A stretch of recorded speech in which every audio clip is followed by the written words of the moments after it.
Now we're gonna go through all the joints in your body that are the most important ones for your flying skills. We're gonna start with spine.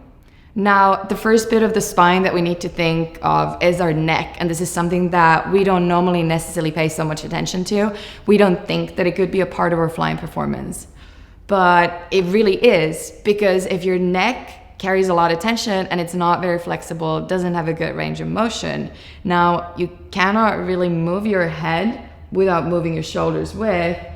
And for example, in tracking, changing the course of your flying while you're trying to see where the other flyers are. So your neck mobility really is something that has a lot to do with safety. The way your neck should be moving, we are able to produce flexion, extension. We can rotate it to both sides, laterally flex it, and also produce combinations of these movements. From your neck, we're gonna move to the rest of your spine. And that's really closely connected to your core muscles. Often when we think about core muscles, we're thinking of our abdominals, but in reality, all the muscles that move your spine are considered your core muscles. Some of these muscles also attach to the pelvis so that we can keep the pelvis steady while our spine is moving. And like your neck, the rest of the spine is also able to produce flexion, extension, lateral flexion, and rotation. And you notice here how my hips are not moving. It's only really the spine part that's actually producing the movement. A really great example from flying here could be when you're transitioning from your belly tracking into back tracking through your side flying, and you want to start rotating your upper body before your hips are moving. So for this kind of stuff, you need to not only have the mobility, so the strength and the flexibility of the muscles in your core, but you also need to be able to articulate them and isolate the movement in certain parts of the body.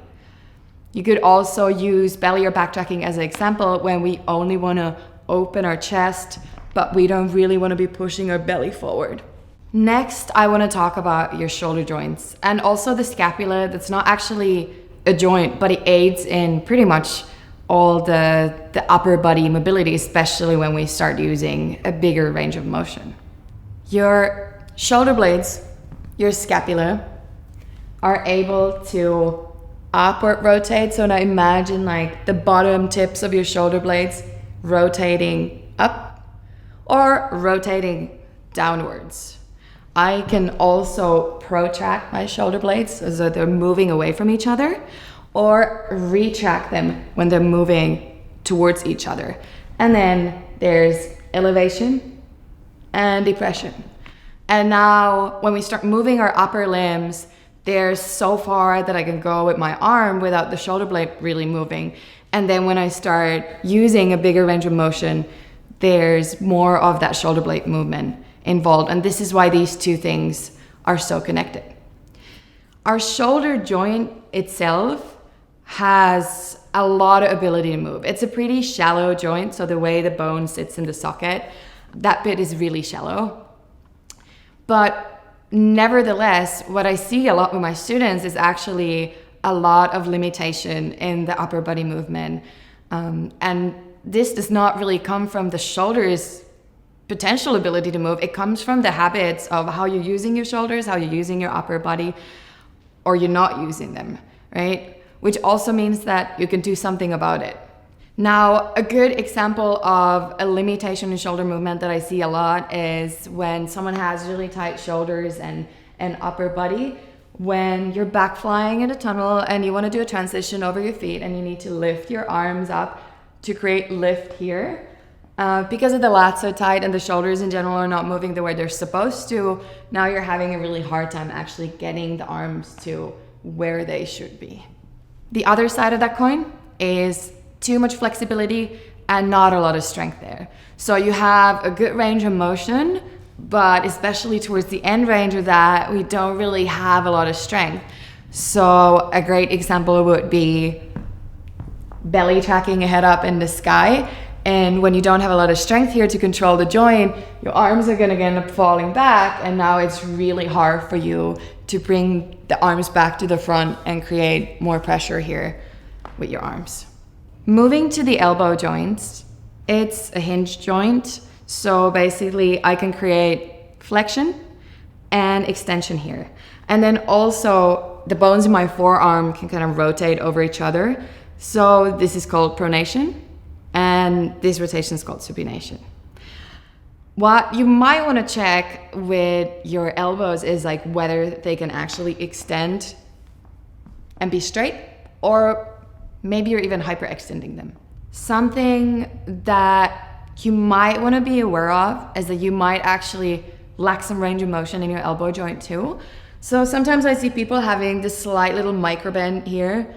And let me show you an example from belly tracking. When at the end of the jump, I really want to straighten my arms to speed up. If I cannot fully, now I'm putting the brakes on. On the other side, you can also be hyperextending your elbows. So for me, this is the feeling of straight, but as you can see, it's pretty far from that. So now I'm also putting the brakes on. The last part of our upper limb is our wrist. And our wrists can flex and extend. They can abduct and adduct and also rotate, so provide this circumduction movement, which is a combination of the others. We often don't maybe put so much attention into how many things we're doing with our hands when we're flying or when we're skydiving. But it's not just the free fall part. So we're climbing out of the plane, we're squeezing the bar before the exit, we're flying our canopies, we're packing our parachutes, we're holding our tunnel coach or the spotter while we're doing certain moves. All the work that we're really doing within our hand and also with our wrist joint is something that we should think of. Also, because coordination-wise, it's easiest for us to be moving our upper limbs. So now what we tend to do is that we fly with our arms way too much. And this puts a lot of unnecessary tension into the whole upper limb and the upper body throughout our flying days. During this course, you're gonna start figuring out if this is something that's already affecting your posture and your alignment. And we're also gonna look into how you're gonna be able to counteract and release some of that tension.